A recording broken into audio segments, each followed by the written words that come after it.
y'all that wear reading glasses, check these out. They're magnetic.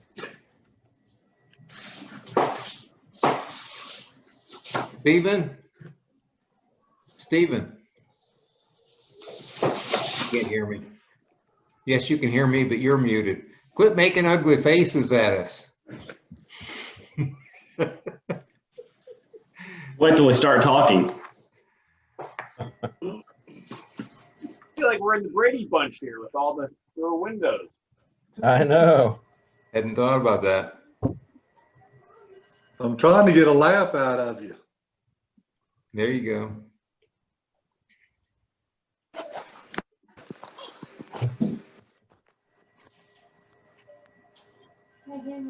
DJ Weeks, 56 plus years. Woo! Yeah, I'm real old. When I was making the slide, I put 100 plus, and then I'm like, well, it's probably not quite that much. Hey, how are you doing? Good.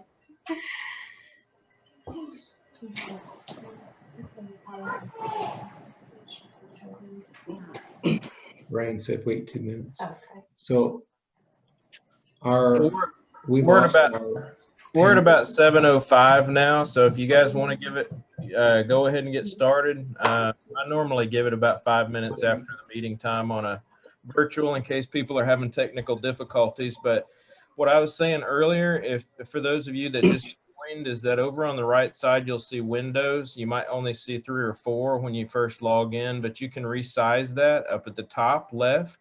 You'll see little buttons and you can click on the grid, and then down at the bottom right and left of that window, you can drag and resize to see additional pictures if you'd like to see who's in the room and talking. She's trying.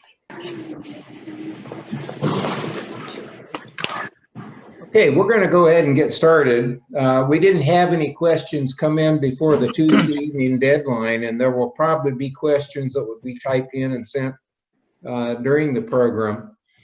For right now, we're going to use some of the questions that we have programmed in here, and that should be up on your screens. And the first one is, what medications have you used in the last 60 days? And we're going to start with Shannon. Shannon, what have you done? In the last 60 days, let's see, the beginning of August, I have 2 colonies, and one colony was weaker than the other, not very many brood frames. So in that one, I have 2 strips of Apivar, and in the other colony that was much stronger, I have the ApiGuard that I put in, and I've changed it out once. So I'm on my 2nd week of ApiGuard. Okay. Did you notice a big difference in the way the bees reacted to those? I noticed with the ApiGuard, where the brood, where the queen had been laying had changed somewhat. It seemed like she was keeping more on the opposite side of where the ApiGuard was. It's my first year, so I wasn't sure if that was completely normal. Now, do you have brood in 2 brood chambers on your ApiGuard hive? Yes, I have. Okay, so you followed the manufacturer's directions and put the ApiGuard up on top of the 2nd box? Yes. Okay, good. And what that does is it moves the queen down for a period of time until the odor begins to diminish, and then she comes back up laying in the top one and puts brood back in there. And when I did put the 2nd ApiGuard in, I put it on the other side. So I'm going back and forth on the top, which I believe that's what I'm supposed to do. Well, usually with 2 brood chambers, you want to put it right in the middle on top. That's the manufacturer's directions. It's with single brood chambers, we do half dosage and move it from left to right, right to left. Okay. So. Thank you. That's all right. Jason, what have you done? Pretty much the same thing. I've got a mix of double and single brood chamber hives, along with a couple of little split hives that I made late in the summer. Pretty much everything less than 5 brood frames, I'm using the Apivar strips on. Everything else, I'm using ApiGuard. using the method you've already talked about, either in the center of a double brood chamber hive, changing out once a week, or swapping from side to side on the single brood chambers. Sean, you want to kick in there? Sure. So when I help BJ, I always have props, kind of like Vanna White. So this is my prop to show you how I actually use my ApiGuard. So we'll go from, I usually run all single brood chambers.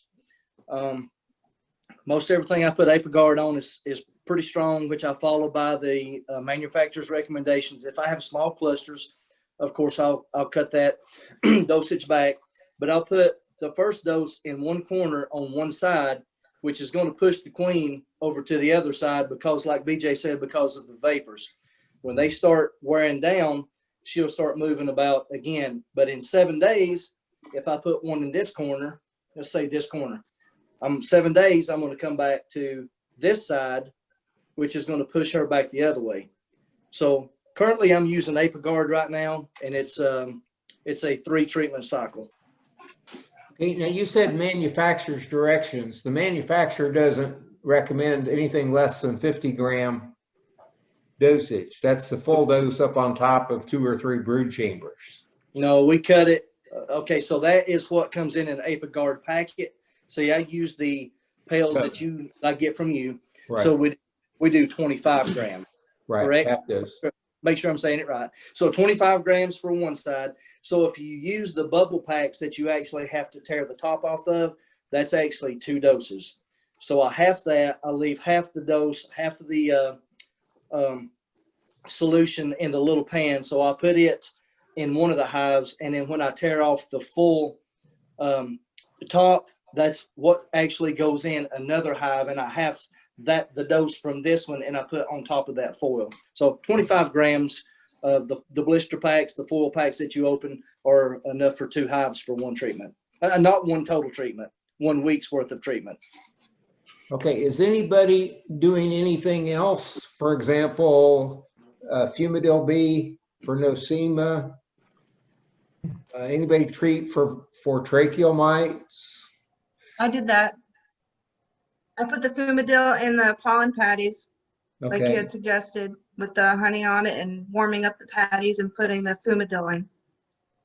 and what result do you expect to have with that? I'm hoping it'll prevent a die-off of the hive from nosema. I Exactly. think that happens in the fall if you don't treat for it, from what I heard. Nosema apis is the old nosema, and the one that's really a problem now came in many years ago, several years ago, and it's Nosema serrana that came from Southeast Asia. And so its prime symptom is a late summer collapse in population. I treat the same way with pollen patties. Who was that? David Dillon. Oh, hey. Yeah. So with so many options for treating the mites, how do you decide what you want to use?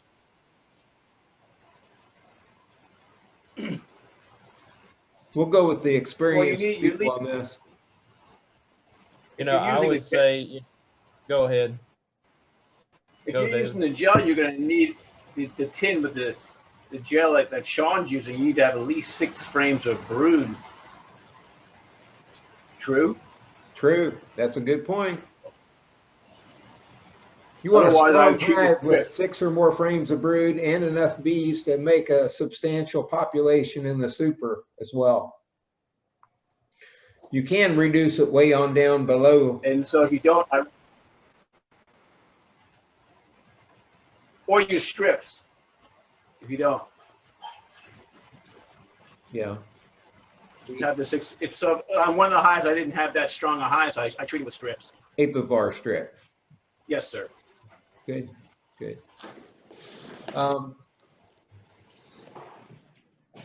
guess let's skip down to the last question. Describe queen-friendly use of ApiGuard in single and double brood chamber hives. The biggest criticism of ApiGuard is problems with the queen disappearing out of the hive. Do you someone want to explain why that happens, especially when you follow the manufacturer's directions? It's just too much vapor. The vapor is overwhelming to the bees. And it's because the directions are written for 2 and 3 brood chamber hives that have brood in all of those boxes, the 2 or 3 boxes. In those boxes, it moves the queen down, she comes back up, it moves her down, and she comes back up. And so what we're doing is we're making that movement horizontal, moving her from side to side, like Sean showed us a minute ago. Doing that, there's really rarely any problem with the queen. What happens when you put the full dose right in the middle of a single brood chamber hive? What's the queen issue? What's going to happen? Nowhere for her to go to get away from the strong fumes. Okay, and the result is? She ceases laying and they supersede her? No. She keeps laying, but she doesn't cross the center. And so there's brood on the other side and no queen pheromone. And so they start making queen cells. And when the queen cells are there and you have a queen, you've got a problem. So that's what causes queen issues when you don't do it in the way that's best to be done down here in the South. What about treatment-free beekeeping? Brian, do you want to say anything about treatment-free beekeeping? Well, or should we say chemical-free beekeeping? you know, it just depends on what definition you're using. You know, some people don't consider essential oils, which would be thymol-based products, a treatment. They consider it essential oils, but to me, it's still a treatment. Chemical-free beekeeping completely, like treatment-free beekeeping, you're not going to keep your bees. They're going to die. And that's just I've experimented over the 18 or more years that I've been doing it. You know, it causes too many problems. The bees get weak. They don't produce the numbers of bees, the honey. It's just one catastrophic situation after another if you don't treat. So that's just my experience. Of course, other people might have a different one. Let's go ahead and list out the different treatments that we have to use. We've got 2 different formic acid treatments that are pads. They will cause queen problems unless you put a few drops of Honeybee Healthy on the pad when you put it in. You can use formic anytime. You can use it back in the end of May or early June in order to keep the stress levels down and the mites down so that you aren't as close to collapse when you get to your primary treatment the 1st of August. Powdered sugar will give you a test, mite drop test, or if you're doing it for 24 hours, you don't put powdered sugar in, you just we've got a thunderstorm coming in. We're down here in Milton, but it's rumbling and thundering, so we could have a problem. Hopefully we won't. You've got APA. What's the other APA? The one that's in the green foam pad is APA Life Bar. There you go. I consider it to be a very messy. The bees like to propolis it bad, and you've got a wafer that's about 4 inches by 3 inches, and you cut it into 4 pieces and put it in each corner. And UGA used to recommend wrapping it in hardware cloth so the bees couldn't get to the pad itself.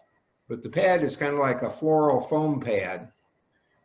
And you can see that the idea of putting it in each corner, you're not going to isolate the queen from brood. She's going to be in the middle, work her way back out.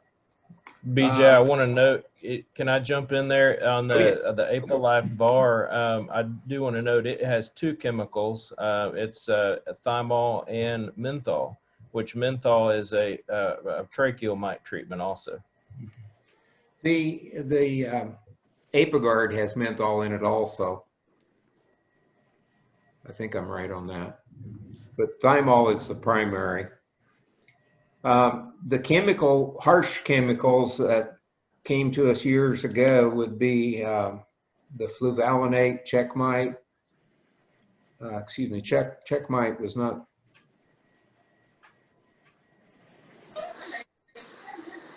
I don't have those written down in front of me. But the chemicals, the harsh chemicals, build up residue in the wax, and it becomes a permanent part of the wax because it has a very long half-life. And so then it's in there affecting the bees and the brood and all as time goes on. And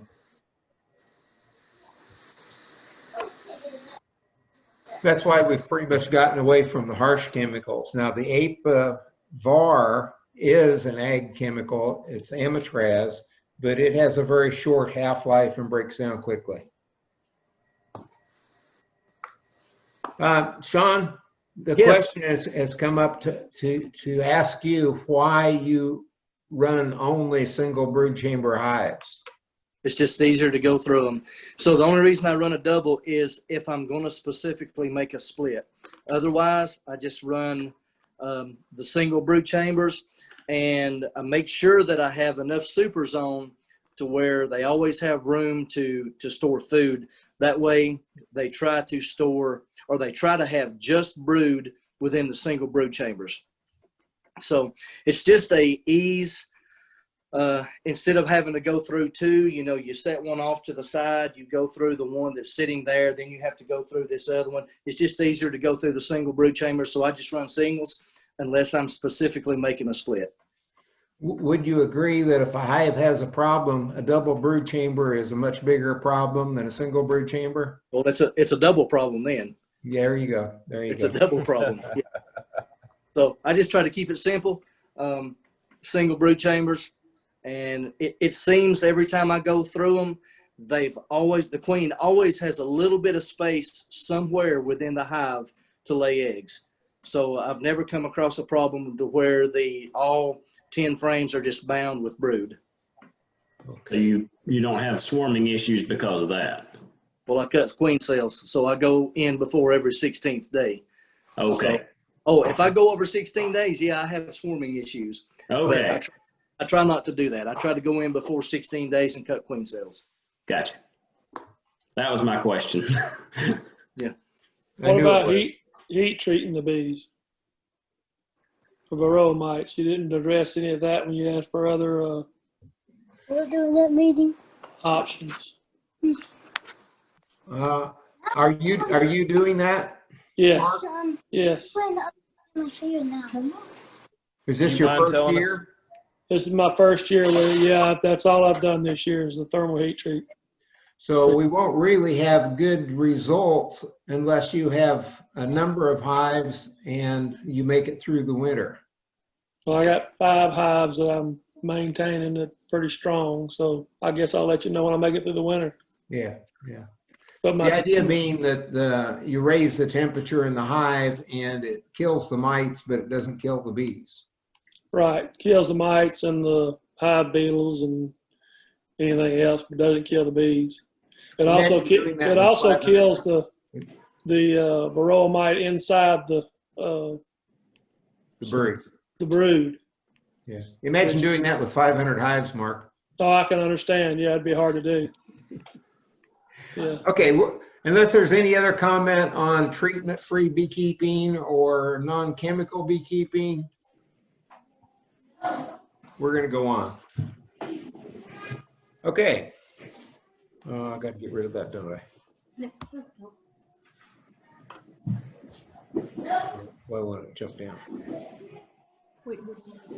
The next screen.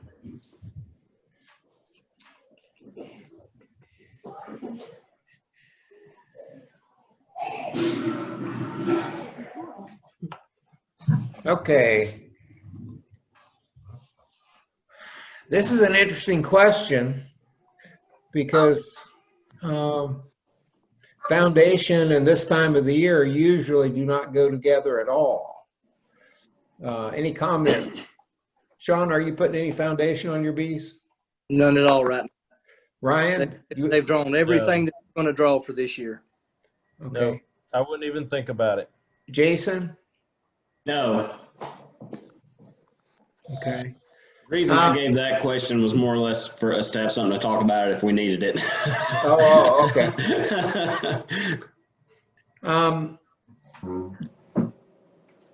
You know, in May, I have put foundation in where I had 3 or 4 supers of honey on hives and they were all full, but it was near the end of the flow. I have pulled out 3 and 4 frames and mixed foundation in, and they draw perfect comb up in that top super. It was a way of giving them a little bit more space and getting a few more frames drawn.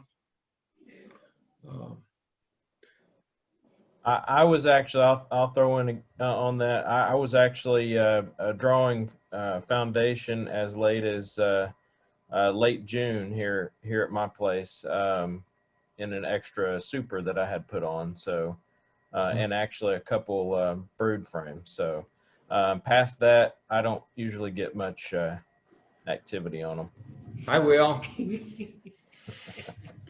Hey, so what are the requirements to draw foundation? Population. Population. Now, I get my best when the next flow's going really good. Expand on population, Jason. Well, you've always said that it takes a box of bees to make a box of comb. Otherwise, you tend to get a lot of burr comb built down between the frames instead of them actually expanding cells on the frames, and they just seem to do a better job when there's a lot of bees in the hive. And then down below that, you want a lot of brood. And what's the third thing that you want to have? Sean touched on it, nectar flow. There you go. I knew he did.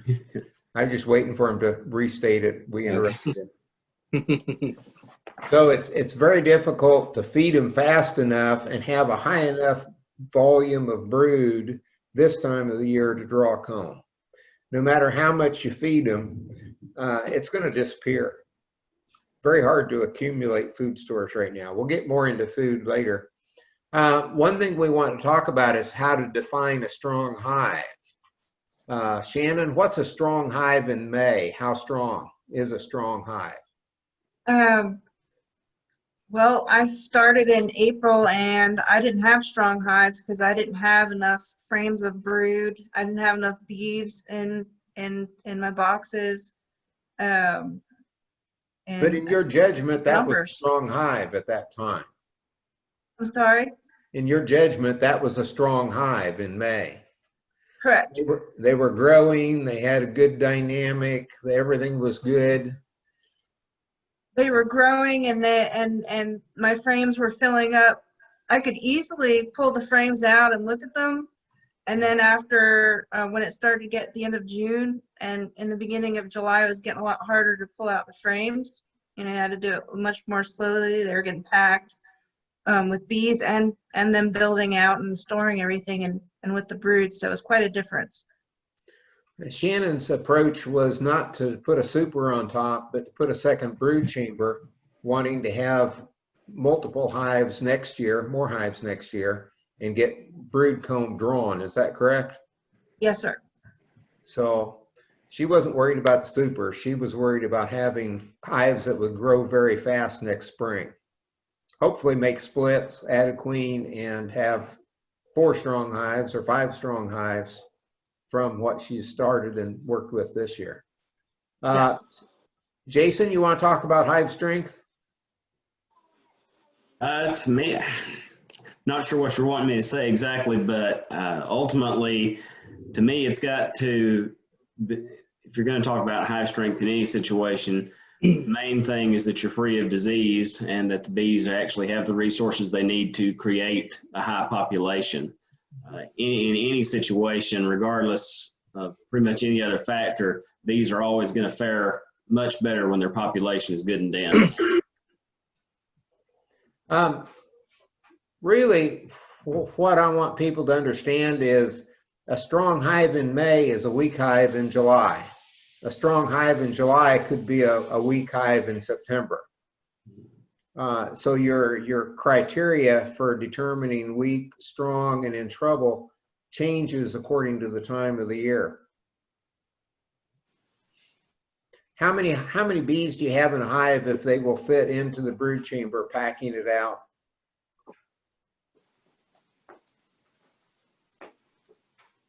I think we said brood chamber and super was 80,000, wasn't it?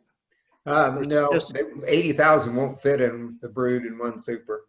You've got about 25,000 in the brood chamber. 2 3-pound packages would pack a 10-frame box solid, especially if it had drawn comb.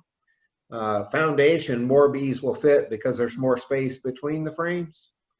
And so your super, your 6 5/8 is 2/3 the size of a brood chamber. So you'd be looking at about 16,000 bees to pack that one. So you can just add your numbers according to how many supers and how packed they are to have an idea. It's very possible that you could have as high as 60, 65,000 hives, bees in a single hive. That's a lot of bees. But it helps us to communicate more clearly when we put numbers on strength to say, to describe what we have and what we're trying to do. We're going to move on. How to distinguish a hive that is queenless, and that word is from, by the way, a hive that has ceased brood production due to dearth. Dearth is where there's no nectar flow. Conservative queens, the genetics will often cause them to totally quit producing brood eggs. You could have an Italian hive sitting next to a Carniolan, and typically the Italian will just pour the eggs out until they starve to death, if that's the case. Where your Carniolan, when the nectar flow stops, you might have 4 supers and 2 brood chambers and not a single egg in the hive, and you think they're queenless in the middle of the summer.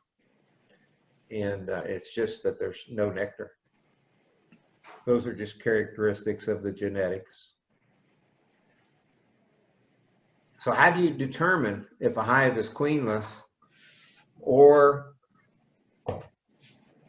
there are various things. If they have a new queen that's not laying yet, if they have a new queen that is not capable of laying, all these different situations.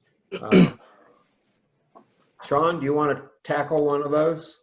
So one thing I've noticed, if I've got a hive that is truly queenless, when you first take the top off of it, the bees will really hum like super loud.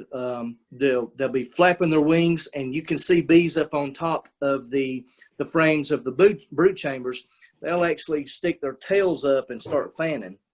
Whereas if you have a hive with a queen that has just quit laying, the bees will still be really cohesive in the hive and moving about the hive with ease instead of chaos, I guess is a good way to put it. Cohesiveness is a word that I use a lot for the cluster dynamic of being tight together or loose and scattered. Jason, you want to address one of those? Well, generally, if you have a hive that is truly queenless, you're going to find evidence somewhere of them having tried to replace the queen. Whether it be queen cells that they're trying to draw out, have drawn out and abandoned because they didn't work or something like that. Normally, what I found in one of the hives I had actually do this year is the first thing you see is how light the actual boxes are because they don't have a lot of stored up food. After that, you can look and see they've left room for a queen to lay. She's just not being allowed to lay. And then if you give them a jar or 2 of syrup for a few days, you can go back and actually start seeing her begin laying again pretty quickly. Okay. Also, a laying worker. Once you run out of brood, you start having a laying worker. You can kind of know from there you got a problem. Yeah. Big problem. Rule of thumb is when you have brood and you go queenless, The workers are going to have the possibility of starting to lay their ovaries, develop the eggs and they start laying, but it won't happen until 2 weeks after there is no brood in the hive. Substituting a frame from this hive to that hive to give them brood sometimes will keep them from laying. If they're in a nectar flow, everything's a lot more of a panic than it is at other times.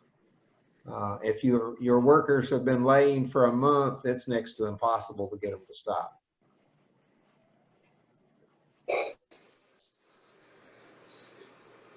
This next question is a tough question.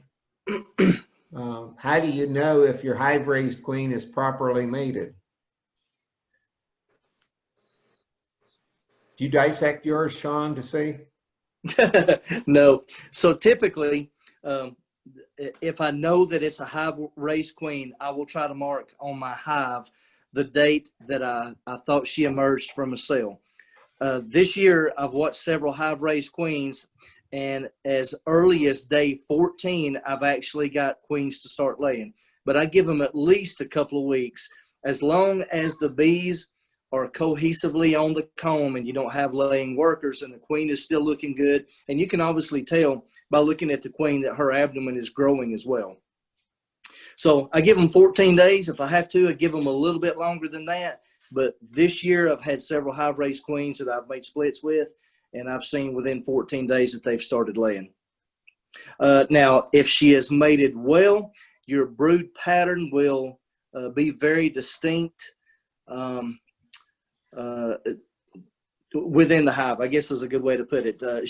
Every cell, she won't skip cells. She will lay completely on one frame, and then she will get to one adjacent. But it's not skipping throughout the hive. She's, I guess you could say she's got her egg factory turned on. Maintain a pattern. How do you identify a queen that's not properly mated? What are the different characteristics that could show up?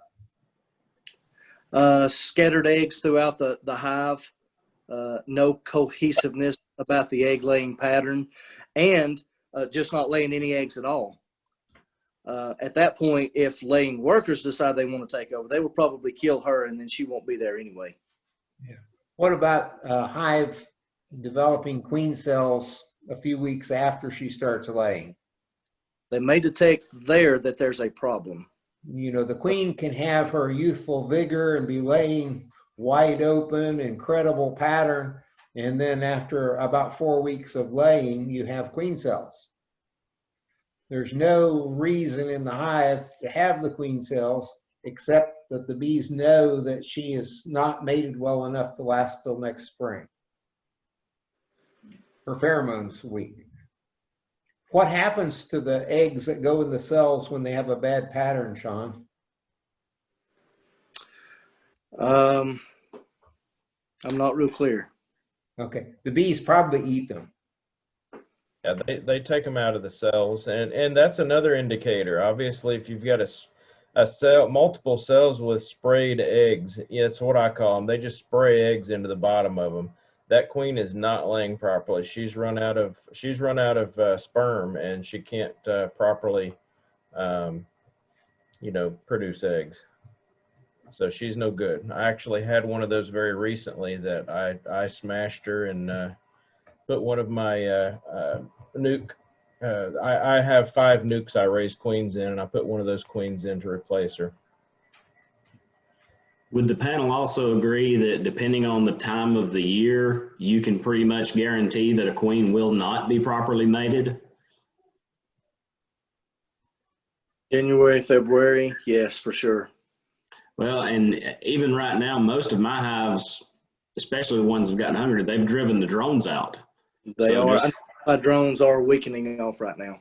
Yeah, so I would be suspicious of any queen that emerged even right now as to whether or not she'd truly get mated well. Dr. Delaplane once made a statement that the best queens were raised during the swarm impulse. You've got a high volume of drones, you've got a high population of bees. They want to have more. I would highly agree with that. because I've noticed the ones that I raise early on when I first break out my nucleus colonies to raise queens, those are the best mated queens, and they will last. I've had some of them last 3 years, whereas some of the late summer, July, especially middle July on, no, they're good to make it through winter. Ryan's situation is he has people keeping bees pretty much surrounding him, and we can't determine which direction the queen is going to fly to go mate. We can know roughly that she's going to go more than a half a mile and probably less than 2, but the drones from the location where she flies from aren't going to go a half a mile from home. And so we're dependent upon bee yards that are out in the surrounding peripheral area to supply the drones. And a lot of times that doesn't happen now unless you plan for it. Any other questions you want to ask or comments you want to make about queens? I'll actually follow your comment up there, BJ, and I agree with you in the fact that if you're not aware of what bee yards or beekeepers are near you and what drones might be out there to mate with your queens, because obviously they don't mate from drones from your yard, then you may have multiple unsuccessful hive raised queens because she's just not going to get mated. She's got to mate with 13 to 15 drones, and if that doesn't happen, she's not going to last. Some work that Dave Tarpey did in North Carolina, he developed an evaluation chart for queens. You can send a queen to him or multiple queens, and for a small fee, he will measure the amount of semen, their measurements as far as wing and body sizes, all the different things that can be measured. And he found that as many as 40 drones can be contributing to the mating of a queen. She can't hold that much, but that shows the diversity that can be there, and a queen that has many, many matings is going to last longer and be more productive than one that is mated minimally. If a queen flies out and there aren't any bees out in that peripheral area, she will probably mate with drones from her location as she returns home. But the quantity is so small that her ability to be durable is very minimal. Anything else before we move on? Shannon, are you feeding your hives right now? Yes.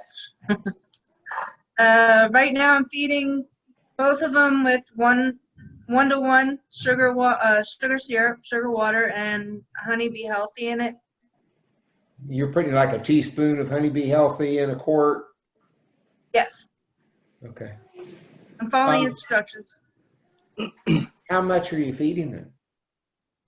I'm giving them as much as they'll take. So on the one colony, I have a top feeder that I put 3 gallons in, and the other one is using quart jars, about 3 every maybe 5 days they go through.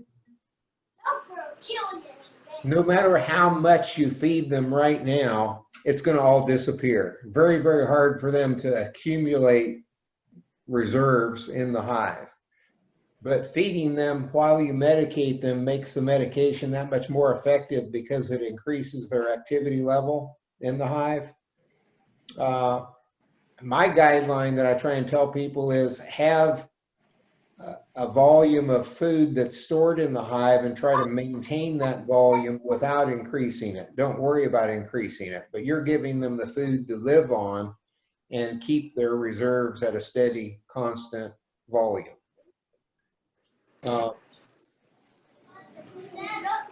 Anybody else want to comment on feeding now and mix ratio or? 1-to-1 is by volume. You were going to say something, Ryan. I was just going to say I'm feeding 1-to-1. And I also, one thing that I actually started doing this time last year, now whether or not that's attributable to my bees being extremely successful in size and honey production this year, I attribute it to it. But I'm not a scientist, but I started using probiotics, and I use it a good bit more than what they actually recommend. And what I actually do is I will mix probiotics into my syrup, and I feed it to them, because my thought process is, you know, you have probiotics in yogurt, and I'm humanizing it, I know. You know, it helps the gut. They're feeding the babies, they're making brood food out of the pollen and the nectar, or the sugar syrup that has been doctored with probiotics. So you're also getting that into the baby bees. So my bees did well throughout the winter. They did well in the spring, and I'm going to stick with the probiotics too. So now in the fall, I know this gets off a little feeding. I know we mentioned I do Apiguard, and I also do in the fall, I do Apivar strips about, what is it, October, November timeframe.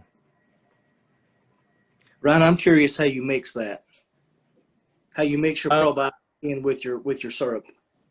Well, I actually, it was just a, you know, whether it kills it or not, you know, probiotics live in yogurt and in wet products, so I don't see why it would. It's already mixed into powdered sugar. So what I do is when I'm making my sugar syrup, I make it in gallon jugs and in the kitchen, and basically put my 1 tablespoon of probiotics in each gallon of sugar syrup. I use gallon frame feeders in my hives. And each person's different. I mean, you could split it down to quarts or however you feed them. But that's how I do it. One tablespoon per gallon. I'm told there are different companies making the probiotics now, and another company, instead of telling you to mix it with powdered sugar, they send a box of little thimble-sized containers, and you get one of these little containers to each hive, straight as a powder. Now, I will tell you, if I'm not feeding my bees, I will just sprinkle that probiotic over the top bars in my hive if they're not receiving food. But if I'm feeding them, I just mix it with the food. That way it's getting it to the brood. And how often do you do it? I do it about every 5 weeks starting now. And, you know, as I'm feeding them up through the fall, 4 to 5 weeks. You know, and in the spring, I kind of keep it the same. I do about every 4 to 5 weeks, and it seems to help. I think the bees are stronger. They seem healthier. They're more energetic. I had some lazy bees before I started the probiotics. What are the things that would interfere with the probiotics or destroy them? Obviously, heat. Extreme heat can kill probiotics. You know, probiotics protect against viruses, but obviously if they're virus load or some type of disease that the bees have are overwhelming the probiotic, obviously it's going to be a battle in there. So any essential oils are antibiotic, and of course any antibiotics that you use are counterproductive to the probiotics. So when you're using those things, you absolutely do not put the probiotics in the syrup. For example, No, Honeybee Healthy. That's a very good point, BJ. You're exactly right. I don't put probiotics in it while I'm treating my hives. Like right now, I've got finishing up with the Apiguard treatments, and I have not given them any probiotics. Now, immediately after that, after I finish those treatments, I will be giving them probiotics to help beef them back up. Okay. Things to keep in mind while feeding through a dearth. Shannon, you want to try that one?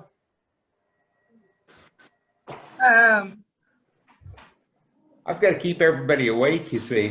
I'm confused as someone who's new as to how long do I keep feeding them. I know I figured out when the dearth started. I know that I needed to feed them for the baby bees And I know when the weather turns, it's time to start doing something different, changing the syrup and water or sugar ratio, the water sugar ratio, and I just am confused when it comes to that kind of stuff. We'll get into some of those strategies in a minute. Sean, what do you do when there's no nectar flow and you're feeding different with the hives? So I'm not quite 1-to-1 right now, but I always go in my hives every 15, 16 days. I still do that right now, just to make sure they're not going to overcrowd the hive with extra food that I'm giving them. And like you said, I like to maintain what's in there. I don't like to see that go away. So I'm just kind of supplemental feeding. And I'm not really supplemental feeding right now 1-to-1. I'm a little bit less than that, but I'll go pretty strong 1-to-1 sometime around October. Hopefully they'll start storing that for winter. Jason, you still with us? Yep. What's going to happen if you're going through a hive and you set 5 frames out on the ground beside the hive? Robbing. Too much exposure, hives open too long, entrances that are too big for the population in the hive. You've got to have bees at least 3 weeks old in order for them to be guards at the door and to be hygienic. They aren't going to protect the hive until they're 3 weeks old. Nurse bees, that's not their job. So these are all things, but you give them a defendable entrance.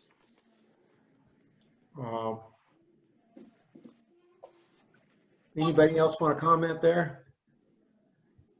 Of course, all beekeepers do things differently. I actually leave my my entrance guards in, entrance reducers year round.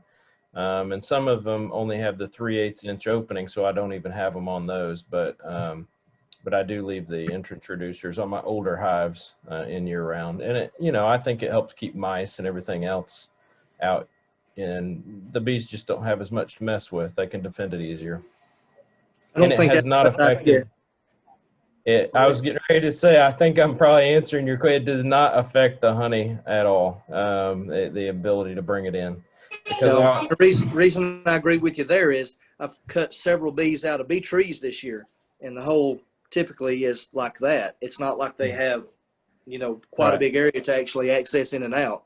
And I cut one down this year that was, I'm going to use an old terminology, slap full of honey.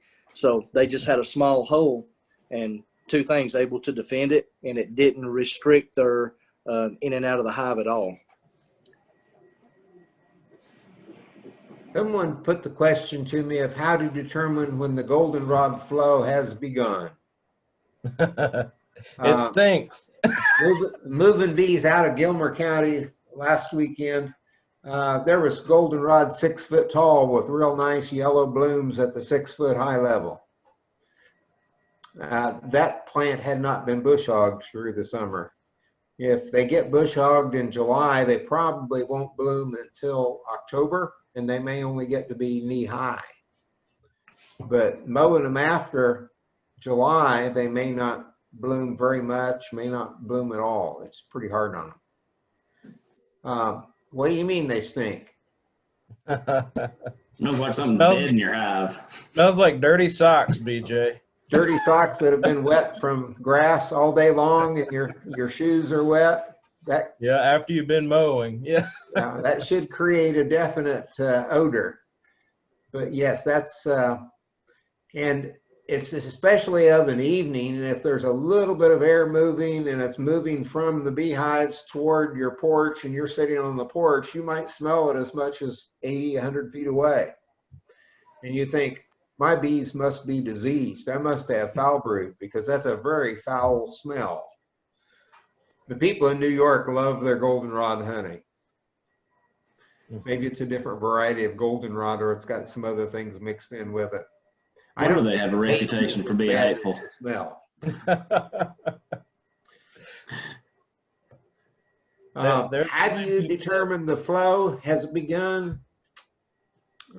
History has shown that it's possible for goldenrod to produce a super of honey or even a little more, but it hasn't happened for many, many years in ball ground. But you've got to have a real strong hive. You've got to have everything fall in place. Goldenrod usually starts blooming in July. Do we have goldenrod nectar flow in July? No.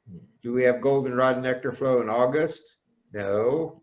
We may have pollen coming in, but typically you've got to have a tropical front come through about the second week of September, and the days are getting shorter, and no one's been able to tell me what stimulates the nectar flow to take place at that time, whether it's the shorter days or the big rainstorm coming through. A couple of years ago, Hurricane Michael destroyed the nectar flow. It hit and just wiped it out. It was right in peak, and it destroyed the pollen flow from them, and the result was a lot less pollen stored in the hives for the next spring.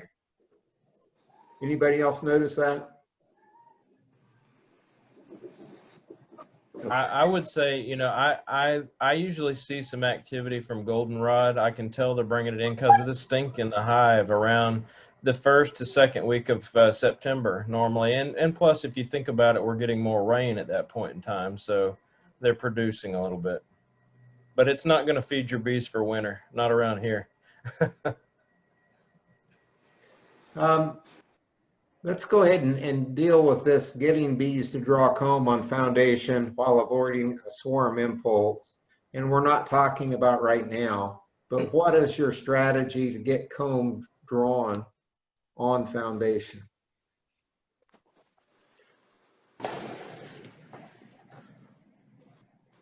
Nectar flow is the best one, right? So where do you put a super foundation? What do you want the conditions of the hive to be before you add a super containing all 10 frames foundation?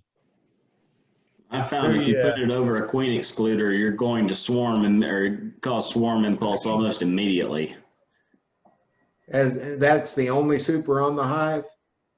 Yeah, if you put it on a brood chamber over a queen excluder, that did not go well for me one year. There you go. So what are the alternatives? Well, with BJ, I would alternate foundation with comb, foundation with comb. In the frames or the boxes themselves? In the boxes itself, I would. So you would raise the super with honey packed full of bees up and put the foundation underneath it. Well, I've mixed the mixed box type of thing where I would take comb, foundation, comb, foundation, comb, foundation. And so you're talking mixing frames? Yes. Okay. A lot of times as a beginner gets going, they get one hive that may have 4 frames drawn in the super and a good population in the super above the excluder, and the other one can't get through the excluder. What would you recommend for that person?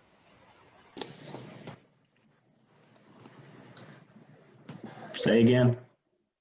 One hive has 4 or 5 frames drawn, a good population above the excluder, and the other hive, which was a package started at the same time, the bees aren't going through the excluder at all, no comb drawn up above.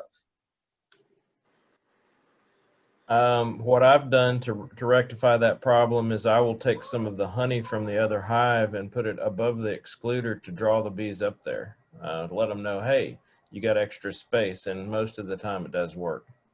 Mm-hmm. And you can still spread the cluster, try to get another frame of brood. Right.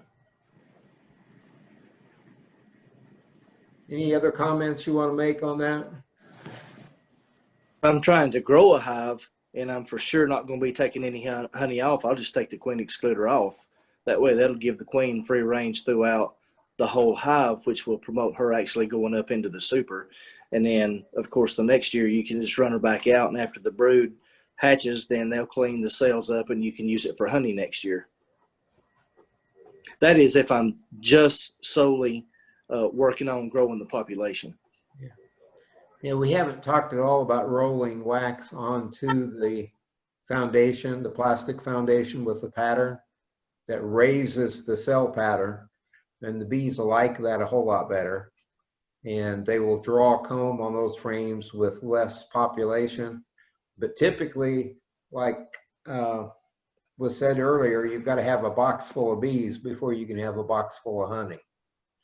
So it's very rare to be able to draw frames without having that whole box packed solid with bees. And I will say, I'm sorry. No, go ahead. Oh, I was just gonna say, you know, there just a different situations that I'll try to get bees to draw comb on. You know, during the nectar flow, I will stick new frames in my stronger hives right in the center. Share the brood with those into a weaker hive, and introduce those foundation frames that you know, I'm rotating some of my frames out over the years. So, you know, I try to each year get the bees to draw new foundation in some of my stronger hives, but I put them in the center, and they'll usually draw them out pretty quickly as long as there's a nectar flow going on. And what was the time frame for doing that? It's early spring. Normally, I would say, now you may dispute me, but I mean, it might be March, April. They really want to draw comb out at that point in time. They're going gangbusters. Well, what you've Late got to March. realize is that in March, everything is focused on those frames of clustering where there's brood. There's no focus in the supers. There may be bees up there, but the focus is the brood. And so that high density population in the brood is perfect for putting a frame in the middle, giving them a quart of syrup and having it drawn in a couple days. In a couple days, there's eggs in it. On the other hand, if you were to do that yesterday and put a frame or two of foundation in a single brood chamber hive down in the brood frames, what's going to happen to it? It's going to split the colony if you put a empty frame in the middle this time of the year. Yeah, they'll get over being separated because they've got high population, but they're not going to draw the comb, are they? They're not. No, they will not draw it. And why do you think that is? They're focusing on getting ready for winter right now, not growing the hive. So you know, obviously as a beekeeper, we want them to still grow, and we do feed them nectar in order to, like Sean was saying earlier, I believe, to feed them. We feed them sugar syrup in order to get them to lay more eggs this time of the year to grow the population. But they're not interested in making bees right now, or comb. The population density in the brood chamber, if they have two supers on them, the density of bees is going to be up in the supers right now. And they evacuate bees from the brood frames in order to keep the temperature at a manageable level of 95 degrees. That raises another question. What are the different causes of the bees hanging out on the front of the hive? Now, I'm going to tell you there are three that we're looking for. This doesn't relate to just now, anytime during the summer or fall. There's a dearth. No nectar flow will No cause nectar them to hang out on the front. Heat. Jason, you got one?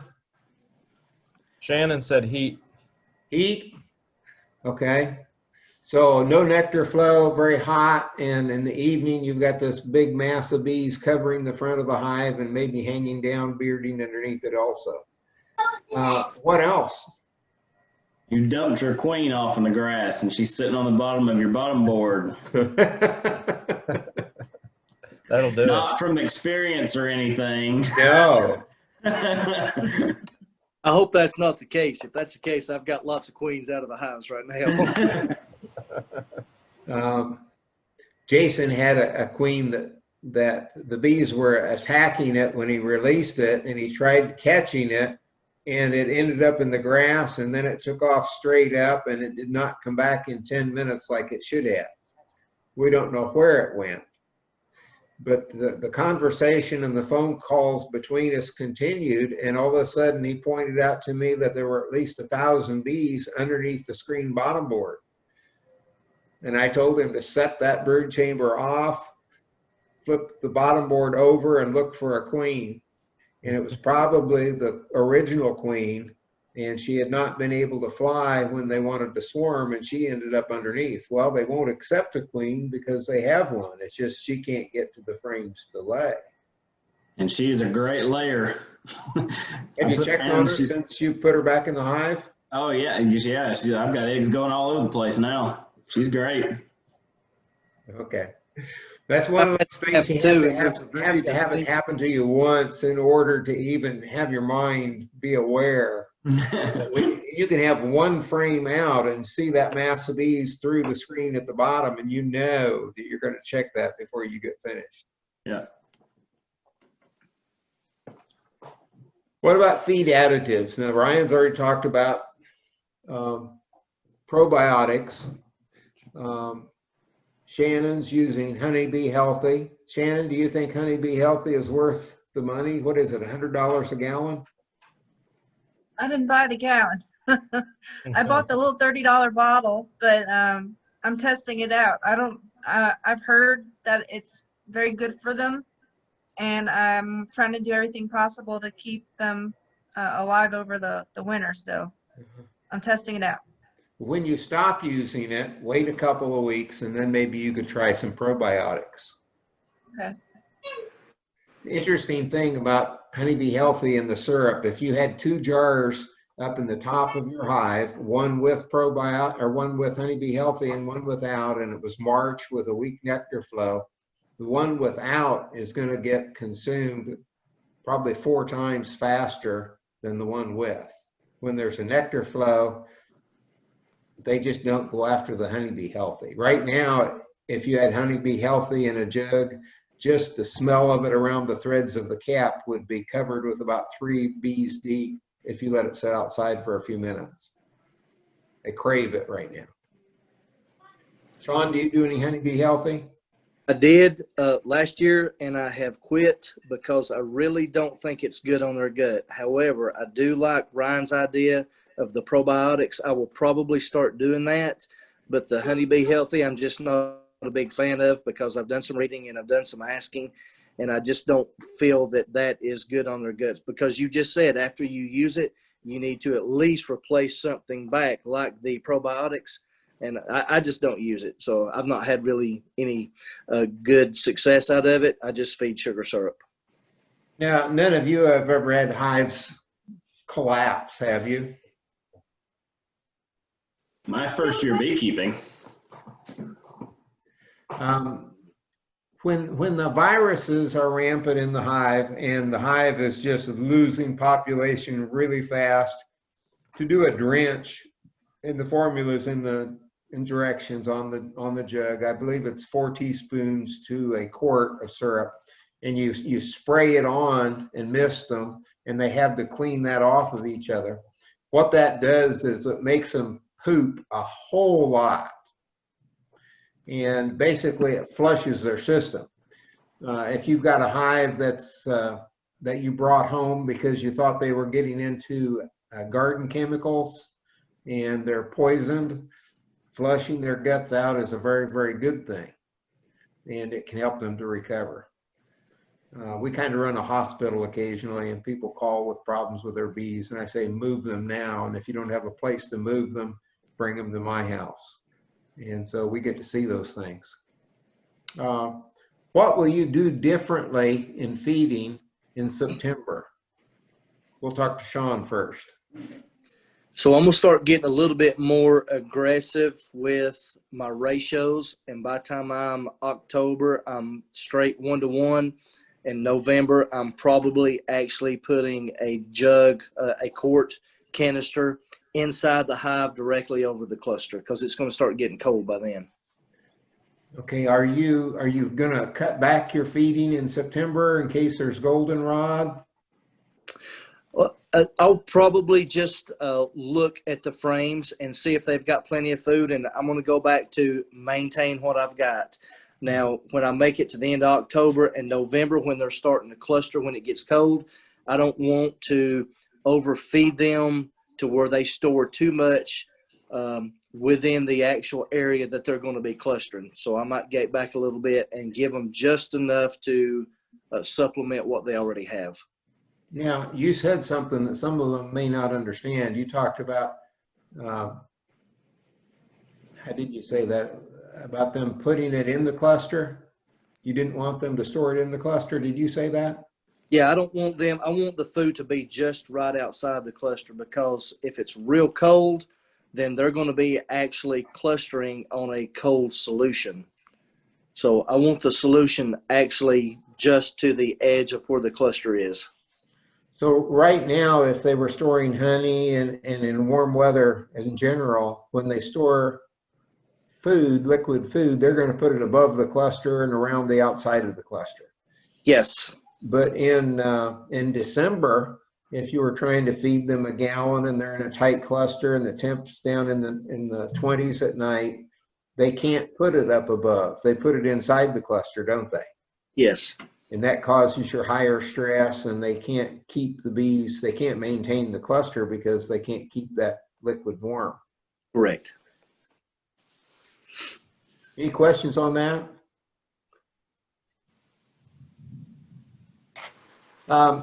When are you going to stop feeding, Sean? So I don't ever just really stop feeding. I always try to go through the hives and see that they've got food. As long as they've got food and it's close to the cluster, I'm okay with it. Just to say we're going to quit, I really base it on what is in the hive already. If I've got an abundance in the hive, I may quit for a couple of weeks or gate back, but then I'll go back in and take a look and see if they've moved it around or if they've consumed it. But I want food around the cluster pretty much all the time. Your bees are going to get a little sluggish in the middle of November. By Thanksgiving, that jar on top takes a lot longer to empty, doesn't it? It does, yes. And if you're using a frame feeder, it may set half full and even granulate in the colder weather. Yeah, that's when the bees really start clustering, is when I go to a can and I take a quart can and I put a dead super body just on top of the brood chamber. That way I can turn the can upside down and I can position it at the edge of the cluster of the actual bees, and then I put the top on top, the hive top on top of the dead super, just the super frame. And how long will that can of syrup keep them? Do you try and fill it up every 3 days or? No, so if we're in the wintertime, that can of syrup is probably going to last at least a couple of weeks, maybe even longer. So you have a hive and it's at the smallest cluster of the year because they've lost some bees. What you're doing has the effect of keeping food in their gut to keep their activity level up and help them to relocate the food that they have. Is this correct? Yes, correct. You like that, Shannon? That's good. So by that time, I've taken frame feeders out. I've taken entrance feeders out. I've went straight to, I know we jumped times, but I went to November, and that's November and December, and I'm strictly quart can by then, directly over the cluster. Or not directly over the cluster, right up to the edge of the cluster, I guess is a better way to put it. But Is that 1-to-1? That at that time, yes, it is 1-to-1. 3 to 2 would be most people's solution for November. Really starting in October, if you switch to 3 to 2, they will get more stored. And you talked about it, but didn't specifically say it. You want to let them, if you're feeding them as heavy in September, and we do have a goldenrod nectar flow, the result of that could be swarms coming out of your hive. Feeding and strong nectar flow cause swarms. And so by minimizing your feeding and watching your food volume, like Sean talked about, you are able to know whether you want to continue giving them the same amount or reduce. You're safe to reduce. And if they're near out of food by the end of September, that is your time to make a decision of how much to feed them in order to get them up to 30, 40 pounds of food by the middle of November. And it might take, 2 gallon this week and a gallon a week and finally, as October progresses, they start to accumulate some stores. And at first you think, boy, I fed them 6 gallon already. Where did it go? Is that right, Sean? Ryan? Yeah. Yeah, I would say by the end of, I usually feed 1-to-1 right now, and by the end of September, I'm switching over to 2-to-1. I know BJ does 3-to-2, and sometimes I might go a little over. So mine may end up a little bit thicker than 2-to-1, but I get a little bit thicker as the month goes on. I'll pour the sugar to it. And I monitor, this time of the year, I'm feeding to sustain. I'm not really feeding to build up nectar or in any stores. So it's just a feed as needed right now. And then I'll see what the goldenrod does in September, and I'll feed as needed. And towards the end of September, I'll start switching over to 2-to-1, and then pour it to it. Typically, my solution is I'll take a 25-pound bag of sugar and I'll put it in a 5-gallon bucket, and I get some water boiling and I pour that in. And that's once I top that bucket completely full, that's kind of the solution that I use. So it's probably not quite 1-to-1, but it's somewhat close. Does a 25-pound bag fill at half full? Pardon? Go ahead. Does the 25-pound bag of sugar fill the bucket half full? It does, almost, yes. A little bit lower, but it's right at half full. That's right at a 3-to-2 mixture. When you double your volume from water, I do it the other way. I fill a barrel half full of water, and when I fill it to the top with sugar, it's a 3-to-2. Right now, we're only feeding our bees that are on pumpkins and some of them at the shop. Everything else is down on cotton, and they've got nectar coming in. What about, Sean mentioned changes of how he fed them. Bees go into a coma at 47 degrees. Is that right, Ryan? I always said 55, but it probably is closer to 47. So the bees are in a cluster at 75 degrees, and they leave the cluster and they go to a frame feeder and they suck up their body weight of 28-degree syrup. Is there any way that bee can make it back to the cluster? Only if it has a high activity level and it already had its stomach half full of worm syrup, so it's not taking as much. It would put it into a coma. And this is the problem with frame feeders in the wintertime when they have the reduced temperature in the hive, is that they can go into that coma easily in the frame feeder. And that's, you heard Sean talk about changing to feeding them from the top and how that works well in that time. Bees don't. So and I will kind of talk to that a little bit. I actually leave my frame feeders in from this time. That I actually just put them in a couple weeks ago, and I'll leave them in until the spring flow starts. My strategy, it's all in strategy. And I make sure that I've got my 40 pounds of winter stores by the time it starts getting cold. And as long as you do that, you really don't need to feed them. I still check in on them on, a warm December, January day. Sometimes I'll start feeding them a little bit of 2-to-1 at the end of January. We might have a warm week at the end of January, and I'll actually use a frame feeder, and they'll take it up real quick. In that card game with Doggy, I got every card right that was hers. Well, hey, we're at 8:16, 8:17 right now. I don't know. We've still got some more to do. We've just kind of spent a lot of time on some of these details. Let's see what's next. Oh, we're at the end.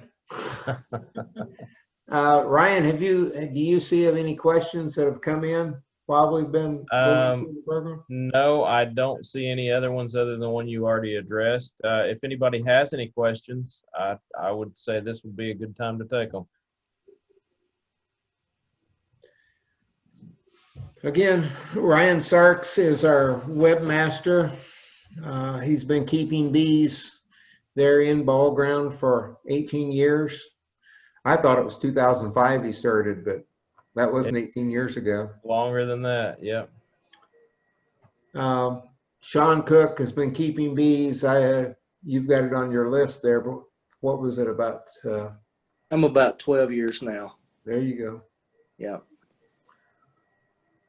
Sean actually helps several people start beekeeping every year, and a lot of times he gets tied into doing their bees for them. True. Every now and then he has to cut someone off. Jason, he's up north of Jasper, Pickens County. Just a little ways from Sean. Yes, yeah. Yeah, you know where Sean lives, Jason? Up on Lumber Company, right? Yep. Way east of the Burnt Mountain Road. Mm-hmm. Probably I live on Burnt Mountain Road. Oh, cool. Okay. Well, the way the crow flies, we're within the 5 mile area. Yeah. Keep those drones healthy.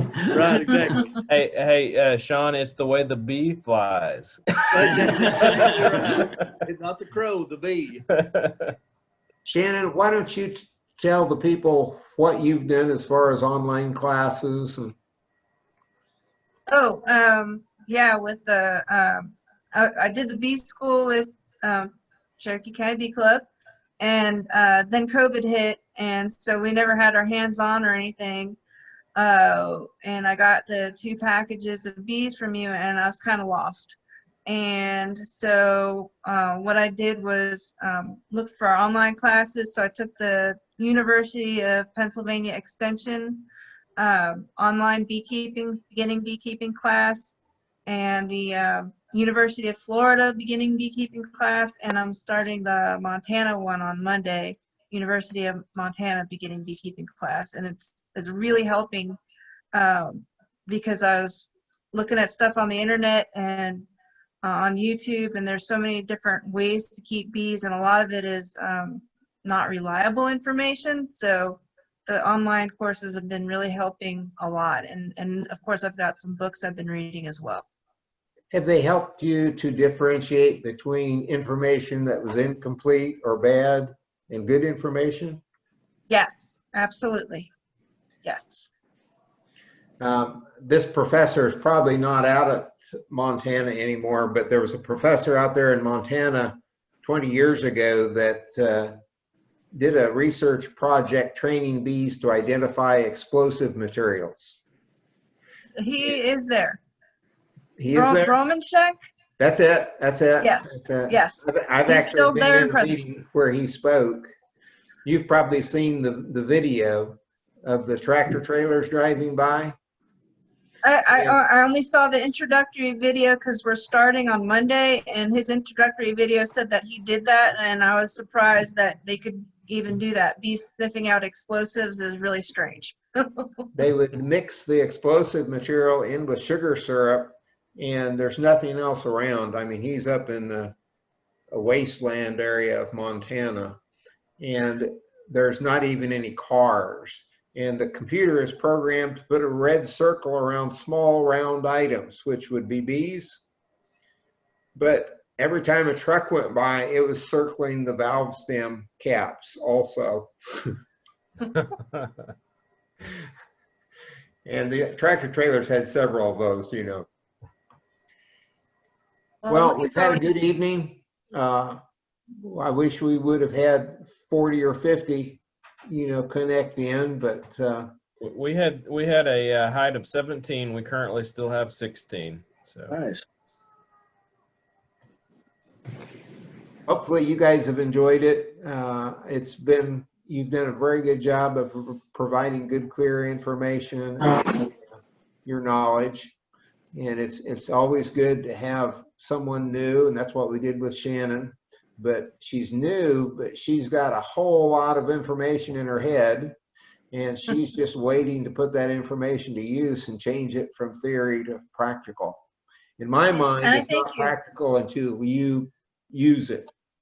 So is this Is this able to be recorded, like this whole session, and put on the website, or It is being recorded, yes. so can they put this on the website and so people that couldn't Zoom in?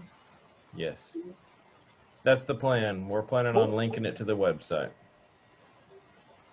I did want to say one thing as a new beekeeper, I really appreciate all of you guys sharing your knowledge because it's really helpful. So thank you.